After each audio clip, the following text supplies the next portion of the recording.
आज के इस महत्वपूर्ण सेशन से आपको बहुत ही ज्यादा लाभ होंगे और आप उसको काफी कुछ समझ पाओगे। तो सभी फ्रेशर, यहां सभी फ्रेशर हैं क्योंकि मैं अभी इस डिफिनीशन को क्लियर करने जा रहा हूं।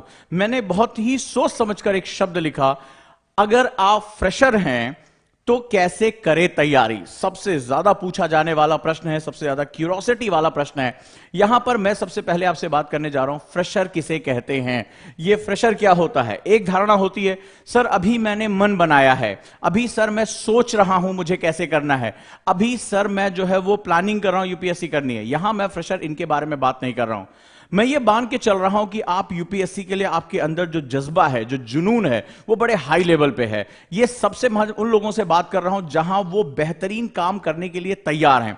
मैं यहां फ्रेशर का मतलब होता है, जैसे आपने देखा होगा एक कोरा कागज। अगर आप एक कोरा कागज लें और आप कोरा कागज का मतलब होता है अभी इस पे कुछ भी लिखा नहीं है। अगर आप उस पे कुछ गलत लिख दें और गलत लिखने के बाद अगर आप उसको मिटाते हैं, अगर आप उसको रब करते हैं, तो क्या होता है कागज के साथ। सबसे बड़ी बात है कि वो निशान जो पहली बार उस कोरे कागज पर डाले गए हैं वो कभी नहीं मिटते हैं।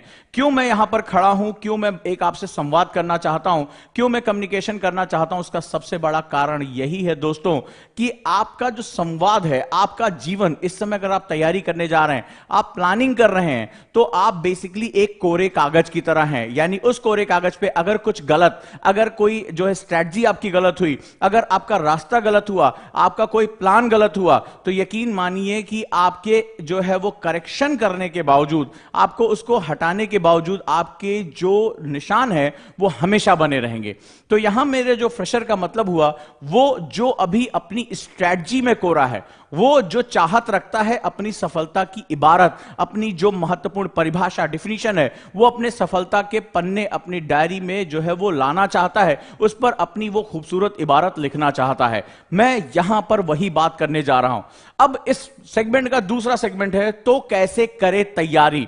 तैयारी का मतलब होता है कि अब हम दौड़ने के लिए तैयार बैठे हैं, अब हम आगे जाने के लिए तैयार बैठे हैं। तो